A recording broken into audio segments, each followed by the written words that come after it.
Hey, what's up, everybody? This is Lindsay Lerner, and you're listening to The Cost of the Status Quo. More people than ever are questioning why they do what they do and forging their own path. And on this show, I sit down with these entrepreneurs, trailblazers, creatives, and overall awesome beings to discuss the ideas, the opportunities, and the overall tips and tricks they're using so that the rest of us can do the same.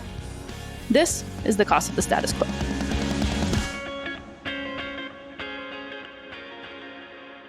Today we are here with Britt Rowe, an awesome human who can be found singing at the theater, creating in every sense of the word, influencing for brands she loves, and her most recent endeavor, Hella Awkward, a conversation game made to deepen connections and stimulate memorable moments, all while having a damn good time.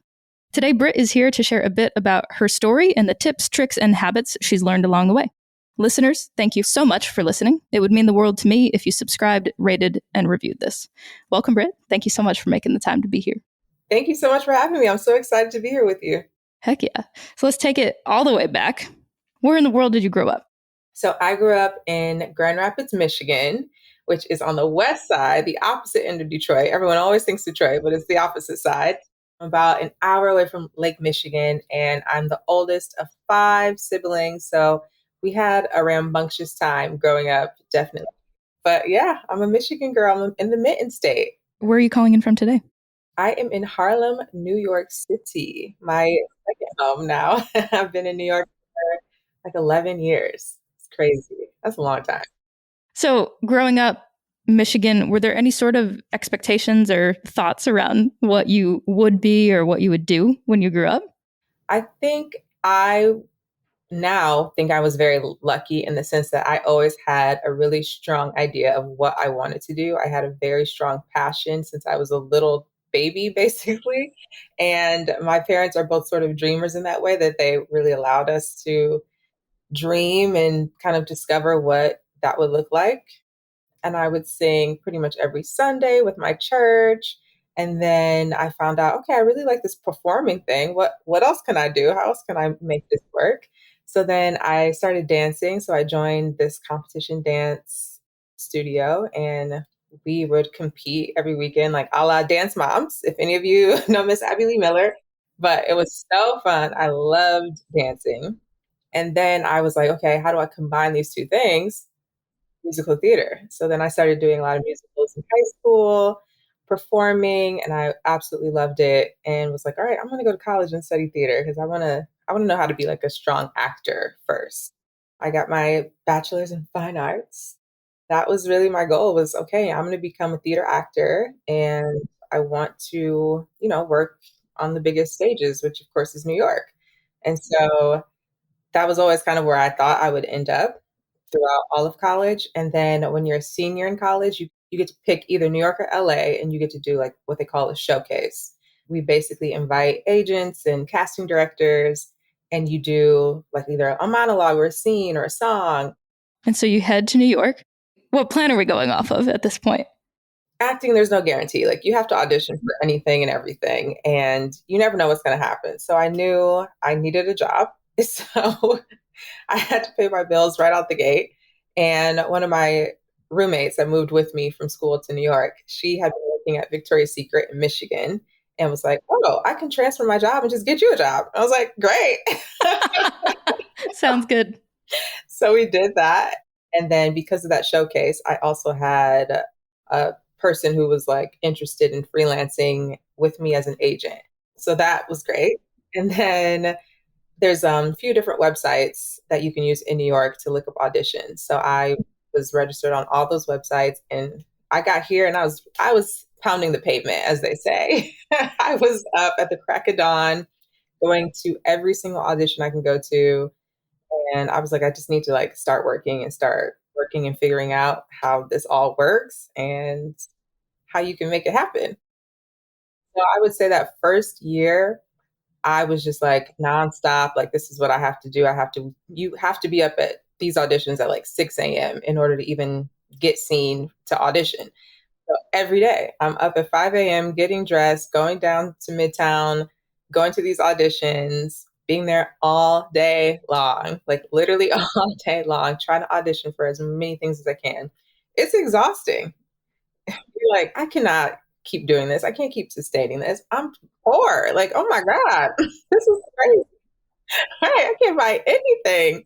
Literally, me and my roommates would buy one like tall boy of Coors Light and we would split that. That was like our drink at the end of the night. Those were like $1.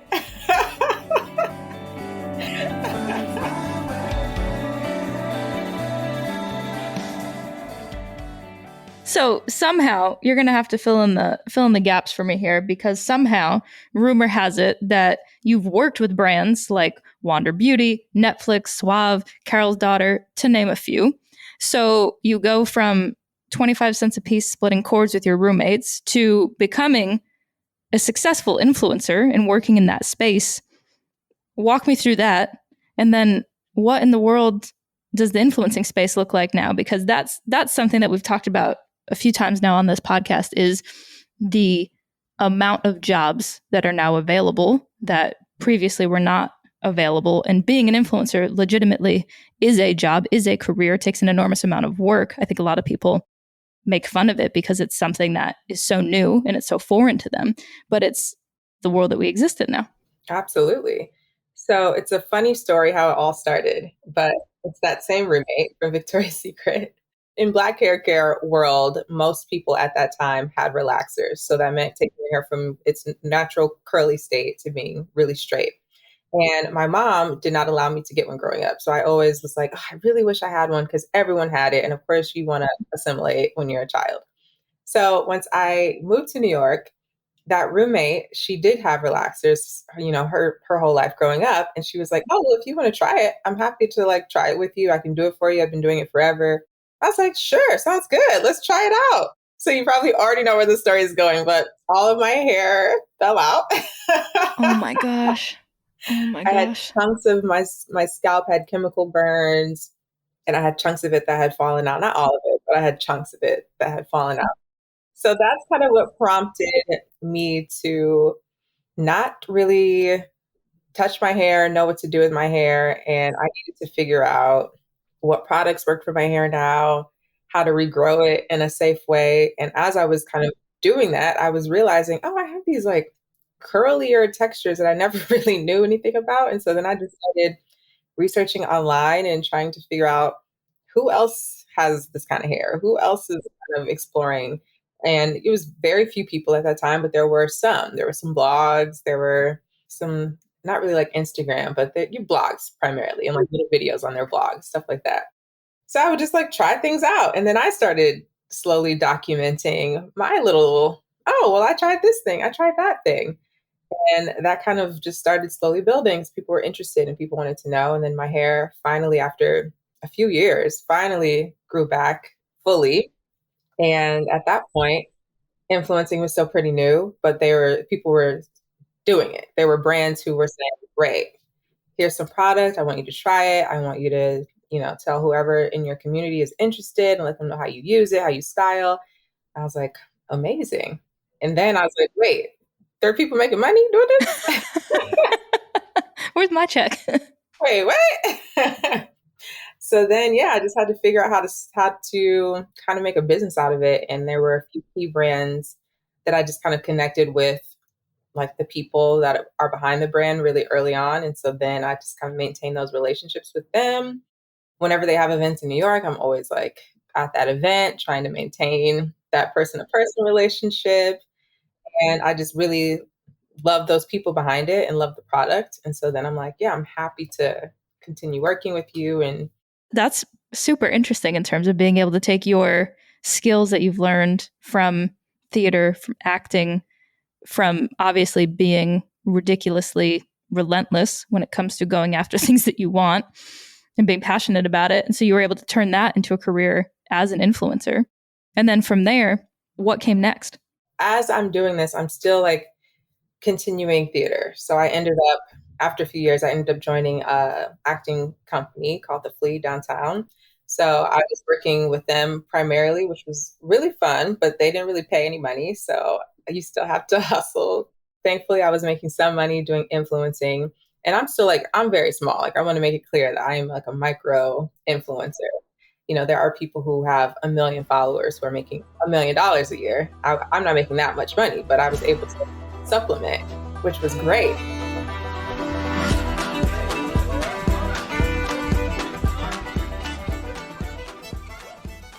And so March 2020 rolls around. Everything literally, especially in New York City, came to a screeching halt. Streets are empty. And then what? There were definitely days where I was like, is there a way for me to get out of here? Because it's scary here. Like, things are happening. But I just, hunkered in my apartment. I was quarantining solo. One person I would always talk to is my brother Brandon. He's only 2 years younger than me, but we've always been super close. So he's in Brooklyn. So it felt like we were countries away during pandemic because it's like, wow, I'm used to seeing you, just running into you and being like, hey, what are you up to tonight? And now it's like I can't even hang out, I can't do anything. So of course we would be FaceTiming. And one of our favorite things to do is watch Insecure. Insecure is a TV show by Issa Rae on HBO. You need to check it out. It's based in LA. It's about these young Black millennials who are navigating their life, career, relationships, and it is hilarious. So you're watching this with Brandon. I don't really know if it was just like a light bulb in his head. I don't know. But he just had a moment where he said, wow, we should really figure out a way to kind of continue these sorts of conversations that we've been having because I'm really enjoying these conversations. We just decided, what if we just put a bunch of conversation starters or ideas or topics or scenarios and just put them in a big document and just whenever you think of something, you write it down. And then every week we would kind of go through and power through a bunch of different ideas and just brain dump onto this electronic paper. And once we had hundreds of these, we were like, okay, this could be something. We didn't know what it could be, but we were like, this is kind of cool. So we compiled it together, sent it to a bunch of friends and family. We're like, hey, can you walk through these, ask other people these, give us some feedback on this? And people were like, sure. So once we got a bunch of feedback, then we were like, it was kind of shaping. We were like putting things together and it was like, what if this? What if that? What if that? What if this? So Jane, his now girlfriend, she is a product designer by trade. So she was like, oh, I want to design whatever this is going to be. So we're like, great. My brother he has been working in like business development. So he was like, I don't really have a lot of time because I'm working, but Britt, do you think you can kind of like lead the charge on figuring out what this is? And I was like, great. I have nothing to do. So so yeah, so basically it just became three of us figuring out how to make a product. What is this product? What does the design of an imaginary product look like? That was a fun time. That was really exciting. That's amazing. Well, the ideation phase is always the best. And so how did you come up with the name? So we had a list of a bunch of different names. And the first thing we did after we got that list was we looked legally and we're like, okay, what's already taken? What can we actually use? And that helped us cross off a few things. And then we just talked about like, okay, what does this feel like? What does it want to be? What is it? What emotion should it evoke? How do we want people to feel when they see it and hear it? And so we were like, we want to lead more into like the uncomfortable, the funny, the fun, the joy, the playfulness of it, the boldness of it. So we were like, okay, it's awkward. Like it's inspired by Insecure. And sometimes I'm awkward. Sometimes we're awkward. And we can lean into that and then just embrace it rather than trying to avoid it, which is what we usually do. So let's just be awkward about it. Like, yes, yes, awkward. So they're like, yeah, awkward, awkward, awkward. And then because the show was based in LA, we thought bringing in the hella was a fun way to just kind of call back to that again. So the hella awkward was then born, and there was nothing already used. There was no business around hella awkward. There was no, legally we could use it. On social, we could use it. So I immediately just like buy the domain, all the social things, and then we're like, great, let's get started.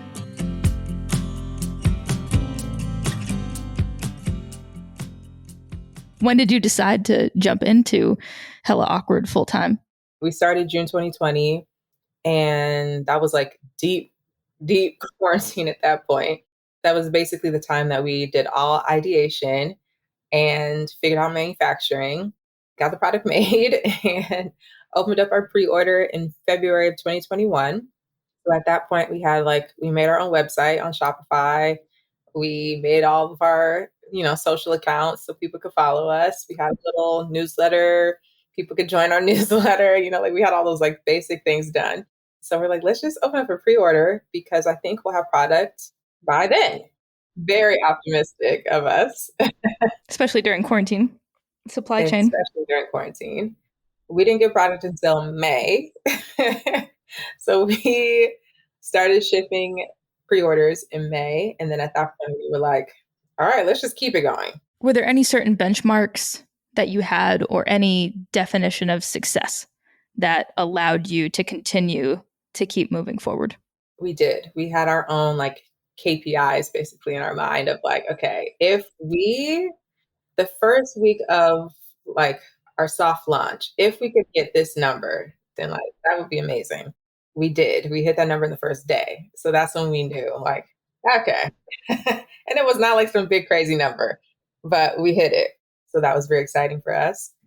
And we knew we wanted to keep going just because the response within our own network was so amazing. And I think that's what really pushed us to build is because our friends and family, they were like major keys throughout the whole process. They helped us from ideation, testing, word of mouth, shouting us out constantly. So could not have happened without our amazing group of folks around us for sure. Obviously, like you touched on, Insecure was specifically created for and by the Black community. Obviously, Insecure takes place in LA. Is that the similar community that you've built around Hella Awkward on the East Coast now? Yeah, for sure. I mean, just also noting that Jane is a Malaysian immigrant. So for us, it's about bridging cultural differences. So we want to make sure that, all people of color are involved and like feel like they're a part of this too. And it's inclusive. Like everyone can play, everyone will enjoy it. But me and my brother, we did think, okay, Black people are top of our mind, and we want to make sure that you feel yourself in this game and are like, you can go hard and be proud as Black people to say, yes, my folks made this. This is for me, and I'm here to support.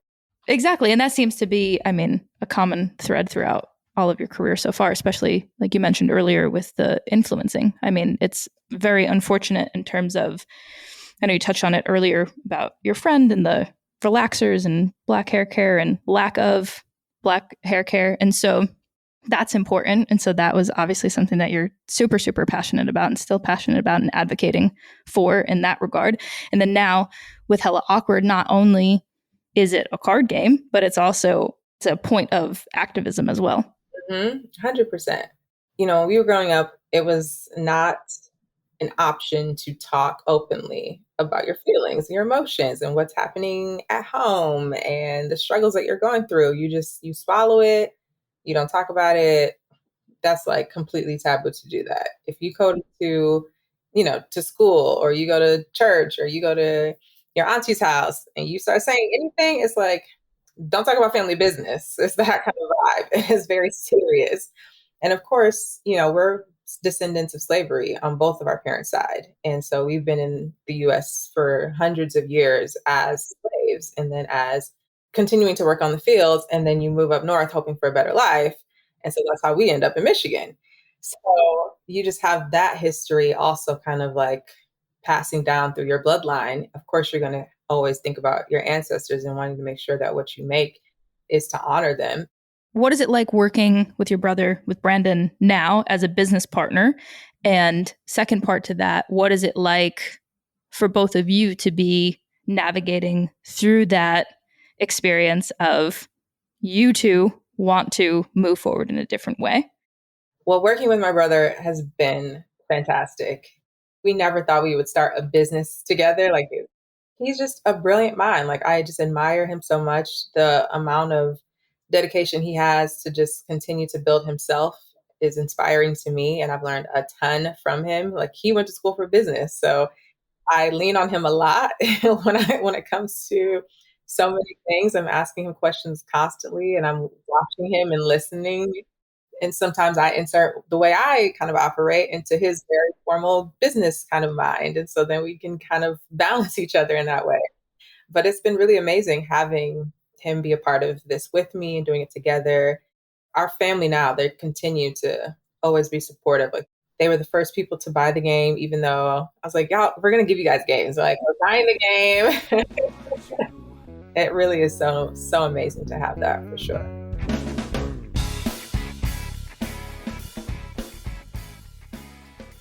What sort of strategies have you personally implemented over the last couple of years, both on the personal front, but also professionally, that have allowed you and now the business to grow? One thing about me is I'm like an ultimate researcher. I like to know everything I can know about something before I get started. And it's like a pro and a con because it can also like hinder you and hold you back. So I'm really glad to have been working with my brother and Jane because it forces you to have to just figure out and do it. Because now I'm like, I have other people that are relying on me to have information so that we can make business choices. So I would say knowing that I can not have to be perfect on anything, knowing that I can have like, all right, this is the information I have so far, and we're going to continue building that information list. But these are the decisions we have to make now. Knowing that I can do that is like such a great revelation because I would always want it to be perfect before I started something and I would hold myself back.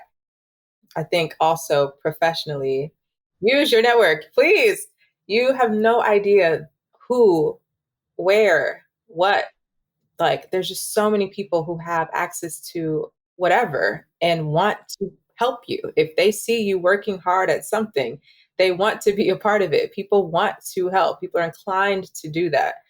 And so, if you just use your network, even if it's just like support, even if it's just, hey, can you share this on your social media today? Great. Thank you. Hey, can I talk to you? I'm just feeling a little stressed out. Even if it's like that, great. Hey, do you work at Spotify and you can connect me to your friend who also works at Spotify who can maybe listen to my record? Cool. Like just using any little thing and just figuring out a way to bridge those gaps so that you can grow, learn what you learn, build a network, stay in touch. And of course, it has to go both ways. Like for me, I'm always trying to be a resource. You know, there's like a really nice community of Black game makers.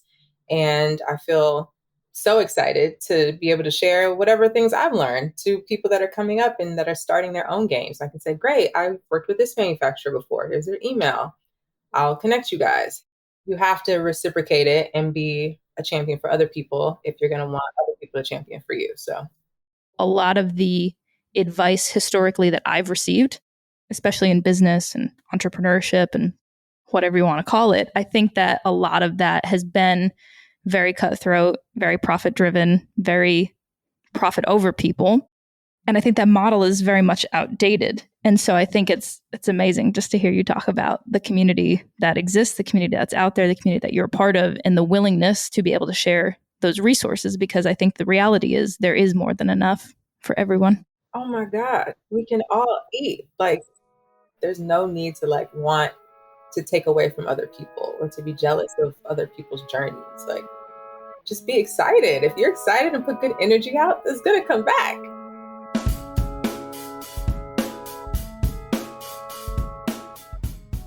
Before we wrap up, there are two questions that we ask every guest, and they are, what is the worst piece of advice that you've ever gotten? And what is the best piece of advice that you've ever gotten? So I think when it comes to people giving advice, I always can filter. So nothing ever seems like bad to me because it's always like, great, that's your point of view. That's your perspective based on your experience. Great. If that works for you, then I'm so happy for you to have that. That might not work for me and where I am in my life. So maybe it's something that I can jog to say, ooh, maybe someday that'll come back and will work. Or maybe it just doesn't work. And I'm like, great, I can pass that on to the left. What is the best piece of advice that you've ever gotten? I think something my brother told me very early on is just, I can't even put it into like a phrase that makes it cool and nice. But basically, I was like, oh, do you think we should tell people about Hella Awkward before it's like out? Like, should we tell people our ideas? Like maybe it's, we don't want to like somebody like to take it or steal it. And he was like, the precious ideas that you have in your mind, no one could ever work hard enough to make that a reality. like you could. So it's impossible for someone to steal it because you're the one that is going to work hard to make it happen. And I was like, oh, yeah, you're right. That's it. And what you said earlier touched on that idea of done is better than perfect.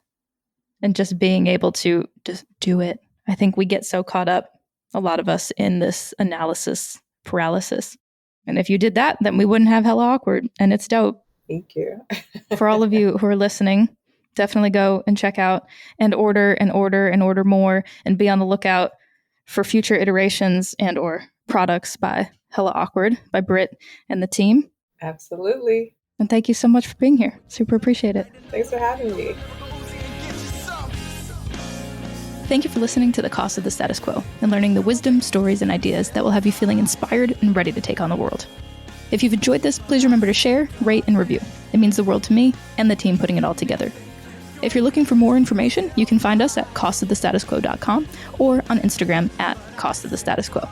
If you've got any questions or curiosity about me, you can find me at lindseylerner.com. That's LindseyLerner.com, or on Instagram at LindseyLerner. Thanks again for listening. Hope you have an awesome day.